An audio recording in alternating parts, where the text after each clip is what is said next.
At family brunch, my mom looked me in the eye and said, "We're just being nice, including you. Don't think you matter." Everyone laughed. So I quietly walked away, cut off the money I'd been funding, and never looked back. At first, I thought I'd misheard, but I hadn't. My mom really said it out loud in front of everyone. And my uncle laughed loud, careless, like someone had just delivered the punchline to a good roast. My dad didn't say anything, not a word. He just kept eating like she commented on the weather. It wasn't just the words. It was that they said it there in front of my cousins, my uncle's wife, my sister, like they were performing like I was the family joke. And this was just another Sunday showing. I felt shame rise up in my throat, hot and bitter. I wasn't ashamed of who I was or anything I'd done. I was ashamed because I'd sat down at that table thinking maybe they saw me differently now, that maybe after everything I'd helped with things had shifted, that maybe this time wouldn't be like the others. But they weren't ashamed. My mom had a smirk on her face like she'd finally said what she'd been thinking for years. My uncle laughed like it was his reward for showing up. My sister didn't even glance up from her phone. My dad just ate his eggs. That was the part that stayed with me. He said nothing. I felt anger move through me, quiet, solid. But I stayed calm. I didn't make a scene. I nodded, took one slow sip of coffee, stood up, and left without a sound. No one called my name. No one followed me. No one even looked surprised. I walked out into the parking lot with the sun hitting too bright on the pavement, got into my car, sat there a minute, and then drove home with the windows down and no music playing. Just me, the wind, and a buzzing in the back of my head that wouldn't go away. By the time I pulled into my driveway, I had already made the decision. No revenge, no yelling, just removal. Quiet, clean, and complete. The cabin was the first target. My parents always told everyone it was the family cabin like we'd all pitched in.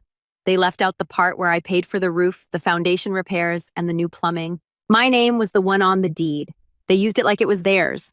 Holiday weekends, family getaways, 4th of July barbecues. I logged into the real estate platform I use for work, pulled up the listing draft I had been holding back for months, and made it live. It sold in 5 days. Full cash offer, no counter. Gone. Next, I pulled up the shared credit line I'd opened for my parents when they wanted a new washer-dryer set and didn't have the cash. I'd been paying the minimums quietly for the last 6 months. They didn't even remember the account was in my name. I closed it, account locked, auto payments canceled, let the bank handle the calls. Then I went after their Amazon cards. They had been using the Prime subscription I paid for, tied to my main account with their own cards on file. I flagged all 3 for suspicious activity and submitted a support ticket asking to shut down the household account entirely. That night around 9:40, the family group chat started blowing up. My sister, "Why is my Prime account canceled? Did someone get hacked?" My cousin, "Who removed the cabin from the calendar?" My mom. They still hadn't figured it out, still hadn't put it together, and none of them mentioned brunch. None of them asked how I was. They were just confused, annoyed, entitled. Then my phone buzzed again. Not a text, not a family call. It was an unknown number. I answered. It was my mom's lawyer. The call came around 7:15 the next evening. I was sitting at home with a bowl of pasta that had gone cold, ignoring the 5th message from the family chat, unknown number. I almost let it go to voicemail, but something told me to pick up. "Hi, this is Carol Walker. I represent your mother and father in some ongoing family arrangements. I was hoping we could speak for a moment." Her voice was calm, professional, rehearsed. I didn't say anything, just waited. She continued. "Your father has asked to recover the vehicle you gifted him 2 years ago. He intends to transfer the title to a colleague of mine. I understand it was a gift, but he's requesting the car be returned immediately." For a few seconds, I just stared out the window. I wasn't surprised. Not really. They lost access to the cabin, the credit line, the accounts. Now they were digging for scraps. It wasn't about the car. It was about making sure I knew they still had leverage, that they could still take swings at me when they wanted. I asked her when and where. She sounded a little surprised, like she expected a fight. She gave me a time the next day and their address. I told her I'd be there, then hung up before she could add anything else. That next morning, I cleaned out the car, took everything that was mine, the charging cable, the registration I'd kept as backup, the old pair of sunglasses in the glove box. It felt strange, but not sad, just final. Like closing a file you'd had open for too long. I drove to their house at exactly 1 p.m. Same driveway I used to shovel when I lived at home. Same hedge that always died in the winter and came back in crooked patches. I parked, got out, and rang the doorbell once. My mom answered. Behind her was my dad, arms crossed, just watching. My sister was inside too, stretched out on the couch with her phone, pretending not to be interested. She was wearing the same hoodie I bought her last Christmas. I held out the keys and said I was here to return the car, just like the lawyer asked. My mom didn't take the keys. She just stood there blinking, then said we needed to talk. That this whole thing had gotten out of control, that we were family and families shouldn't act like this. Her tone shifted fast from cold to soft to performative. I didn't step inside. I told her I wasn't interested in talking anymore. That I wasn't angry, just done. I wasn't going to play along with their version of things. I wasn't going to keep giving while they kept finding new ways to remind me I wasn't part of them. Not really. That's when my sister sat up and launched into it. Said I was taking everything personally, that I was twisting what mom said, that she'd been under stress, that they'd all been dealing with things I didn't understand, that I was throwing away relationships over one comment at brunch. I just stared at her, let her talk. None of it meant anything. She said I was wrong about everything, and that I'd regret cutting off people who cared about me. I wanted to ask when that caring had actually happened, but I didn't bother. I placed the keys on the porch railing, turned around, and walked back down the steps. My mom called my name once like it might undo something. My dad never said a word. I ordered a taxi and sat quietly in the back, staring at the street signs, the same ones I passed when I used to ride my bike to school. I didn't feel good or bad, just done. When I got home, I logged into my bank and canceled the $900 transfer I'd been sending each month for my sister's rent. She lost her job back in February and said she just needed help until she figured things out. I didn't ask questions. I just sent the money. A week after the first payment, she bought a pair of designer boots and posted them on Instagram with the caption, "Retail Therapy." I should have stopped it then, but I didn't. I kept paying March, then April, then May. The payment for June was already scheduled. I canceled it. The next morning, I woke up to a storm. 10 missed calls, group messages, voicemails from my sister in 3 different moods, confused, angry, and guilt-tripping. She said she was going to be evicted, that I'd left her hanging, that I knew she was struggling, and now I was just punishing her for a fight I had with our parents. She said I was being cruel. I didn't reply. By afternoon, the chat had turned into a war zone. Cousins were chiming in, asking what was going on. My uncle sent one of those, "This family is falling apart," text he always sends when he doesn't understand something. My mom sent a long paragraph about how communication is the only way forward. Still no apology, still no one admitting anything. That night, the messages stopped. And then the next morning, my dad finally said something. The message came just after 6 a.m. this morning. I wasn't even fully awake when I saw it light up my phone. One sentence in the family chat sent from my dad's number. "If this behavior doesn't stop, everyone who doesn't live here will no longer be welcome in this house." That was it. No preamble, no emoji, no explanation, just flat direct. It was so out of character it took me a moment to believe it was really him. He was the quiet one, the one who always sat through the drama without stepping into it. He rarely texted, never commented in the chat. If he had thoughts, he kept them to himself, so when he spoke, everyone noticed. My sister answered almost immediately. "Wait, what are you talking about?" She wrote, followed by, "I live there now." He didn't respond. 5 minutes later, my mom sent a long paragraph about how the tension in the family was weighing on everyone and how we've lost sight of what matters and communication is the only path forward. It read like she had copied it from some therapy podcast she listened to while cleaning. Still no reply. I didn't answer either. I just watched it unfold. What no one said directly, but we all knew, was that my sister had moved back in. She hadn't admitted it in the chat, but the signs were there. She stopped talking about her apartment altogether. No more pictures of her old building or the stupid balcony with the 2 fake plants. And then there were the stories she posted. Grainy shots of their kitchen table, her cat lying on the ugly green couch, and the unmistakable wallpaper in the background. She hadn't told anyone, not even me. And when I cut off her rent last week, she didn't push back as hard as I expected. She just vanished for a few hours and then reappeared later with cryptic posts and no mention of where she was living. But now it official. She was back home living with them. And my dad had apparently had enough. After his message, the group chat froze. No back and forths, no pity plays, no one trying to shift blame. Just silence. Later that day, my uncle tried to lighten the mood. He sent a message saying, "How about a family barbecue? Clear the air. You know burgers fix everything." No one reacted, not even with a thumbs up. That might have been the first time in family chat history went completely ignored. By evening, my mom tried again. Another long message. This one more emotional, about how no one was perfect, but we had to find a way to heal. She even mentioned that Dad didn't mean it the way it sounded, like he was some confused old man who needed translation, but he did mean it the way it sounded.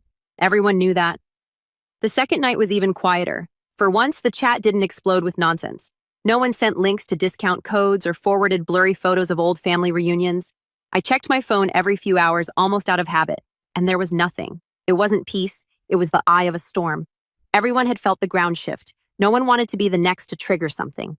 Even my sister stopped her usual routine. No messages, no accidental texts meant to provoke me, no sarcastic little posts, just radio silence.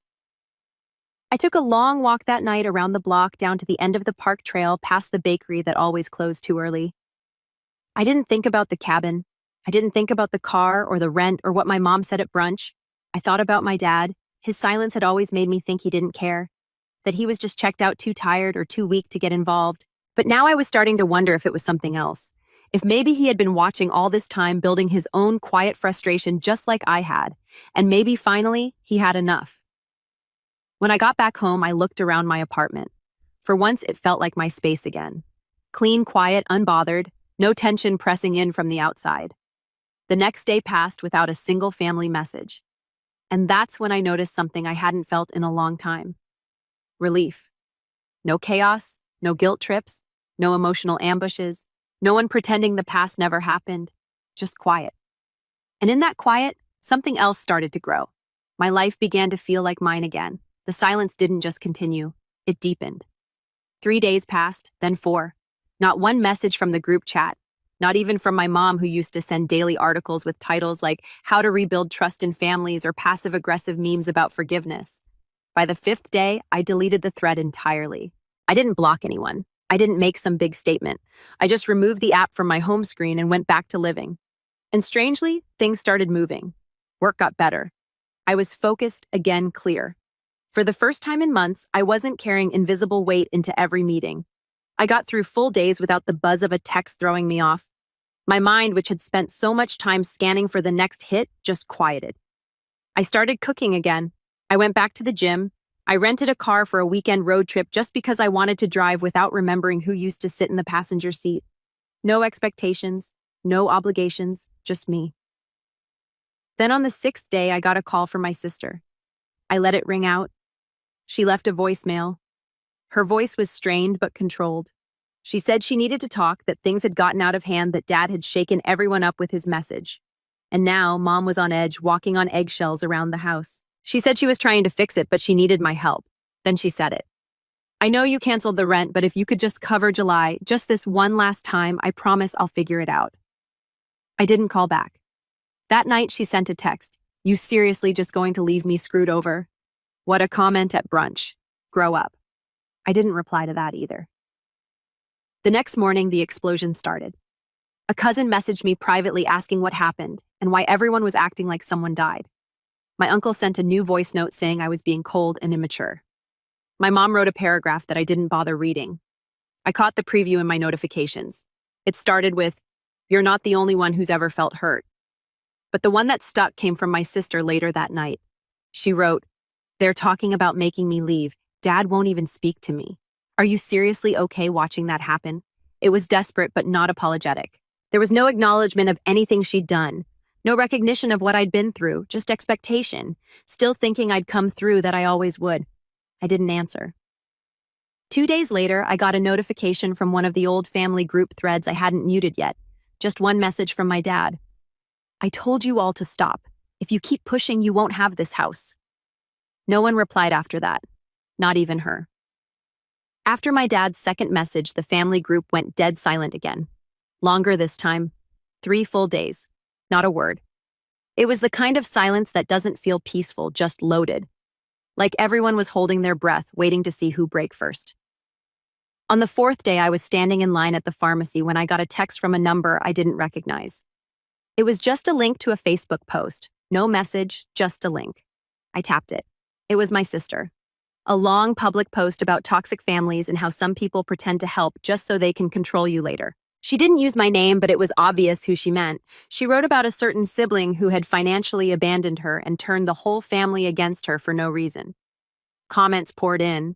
Her friends chimed in with things like, "You deserve better," and cut them off for good. I didn't comment. I didn't message her. But I screenshotted it. That same night, I got a text from my mom. "We need to talk. It's important." I ignored it. The next morning, everything cracked. Around 9:30 a.m., my cousin Ben called me directly. I almost didn't answer, but he was one of the few who hadn't picked sides yet. "Hey, man," he said. "Have you talked to anyone today?" "No. Your sister's not living there anymore." I paused. "What do you mean? She showed up at my place last night with bags, said your dad told her to leave or he'd throw her stuff out." I waited. He actually said that, apparently. "I don't know what happened exactly, but your mom's been calling everyone this morning saying she had no idea he'd go that far." That caught me off guard. For all his recent coldness, I didn't think he'd actually throw her out. But then again, maybe I'd underestimated how far gone he was from the whole mess. Maybe it wasn't just me he was tired of. Maybe he'd been quietly watching all of it for years, same as I had, and he finally snapped. My phone buzzed again while I was still on the call. It was an email. Subject line: termination of joint account authorization. It was from my dad. He'd removed my mom from one of their shared financial accounts, the one I had helped him set up online 2 years ago, when she kept losing track of bills. I wasn't supposed to still have admin alerts, but apparently he never changed the backup contact. Within an hour, more came in: a utilities account change, a canceled recurring insurance payment, one that was under her name, and then finally a voicemail from my mom. This time her voice wasn't measured or sad. It was angry. She said my dad was being irrational, that he was punishing all of us, and that this is what happens when you let things fester. She said I needed to come talk to him, not her. Him. That part stuck with me. They weren't united anymore. They had split. Not officially, but in some kind of unspoken household fracture. I didn't call back. That night, I sat on my balcony and looked out at the city. It felt distant, like it was happening to someone else. And for the first time in years, I didn't feel tangled up in their chaos. I didn't feel responsible. I felt free. 2 weeks passed. Not a single message, not even a forwarded article from or a text from my uncle trying to stir things up. The group chat stayed dead. It was like someone had unplugged the whole network and no one dared to flip the switch back on. I didn't say anything. I didn't check in. I didn't wonder. The weirdest part wasn't the silence. It was how quickly life started falling back into place once they were gone from it. I started sleeping, like actually sleeping. Not the kind where you wake up at 3 a.m. thinking about a conversation that hasn't even happened yet. I woke up rested, clear-headed. I wasn't scanning my phone for chaos. I wasn't adjusting my day around who needed what or who was about to blow something up. I went back to the gym, bought groceries that weren't prepackaged. I even started volunteering twice a week at a local shelter. Something I'd thought about for years, but never had the mental bandwidth for. Then, completely out of nowhere, I got a letter. A real one. Handwritten, no return address. But I recognized the handwriting instantly. My dad. It was short. "Vicky, you were right to leave. I stayed quiet too long and I let things get out of control. You don't owe anyone anything. You never did. Whatever peace you found, keep it. Dad, no drama. No, I'm sorry. No guilt trip. Just those words." I read it 3 times sitting at my kitchen table, and I didn't know what to feel at first. It wasn't closure, it was just confirmation that maybe I hadn't been crazy, that maybe someone else had seen it too, even if they didn't say it in time. I didn't call him. I didn't text. I folded the letter, put it in a drawer with a few other things I keep that remind me who I am. A few days later, I got an email from my manager at work. The project I'd been leading, one I thought no one was paying attention to, had saved the company more than expected. They were promoting me. Bigger title, better hours, more control. I accepted it the same day. No hesitation. Then for the first time in my life, I booked a trip just for myself. 2 weeks. A small cabin outside Flagstaff. Trees, sky, no neighbors. I rented a car, shut off all notifications, and left. And here's the thing no one talks about. Healing doesn't always feel good at first. Sometimes it feels empty, like you're standing in a room where a storm used to be and now all you hear is the wind. You expect the next wave of noise, the next demand, the next fight, but it doesn't come. You start filling the space with things that matter. You start remembering what your own voice sounds like without theirs in the background. I didn't miss the family chat. I didn't miss the guilt. I didn't miss the performance. On my last night in the cabin, I sat out under the stars with a blanket and a beer, and I thought about everything that had happened. The brunch, the car, the credit line, the voicemail, the posts, the eviction, all of it. And for the first time, I didn't feel angry. I just felt done. Not in the dramatic way, not in the way people say when they're still waiting for someone to chase after them. I was actually truly done. They still exist. They still talk. I'm sure there's still gossip about me. Maybe they even think I'll come back someday, but I won't. Because sometimes walking away isn't a reaction. It's a decision. A slow, careful one. One you make with a clear head and a steady hand. And once you've made it, you don't go back. The update. It's been 2 weeks since I got back from the cabin. I unpacked everything the night I got home and didn't tell a soul where I'd been. Not one message to anyone in the family, not even out of curiosity. Nothing has changed on their end. Still silence from the group chat. No random check-ins, no updates. My sister hasn't tried contacting me again, not after the Facebook post and being kicked out of the house. I heard from Ben that she moved in with a friend temporarily. Apparently, she's been telling people she's taking time to focus on herself, which sounds like her usual way of avoiding responsibility. As for my parents, I haven't heard a word from either of them since my dad's letter. No calls, no guilt, nothing. And weirdly, I think that's how he meant it to be.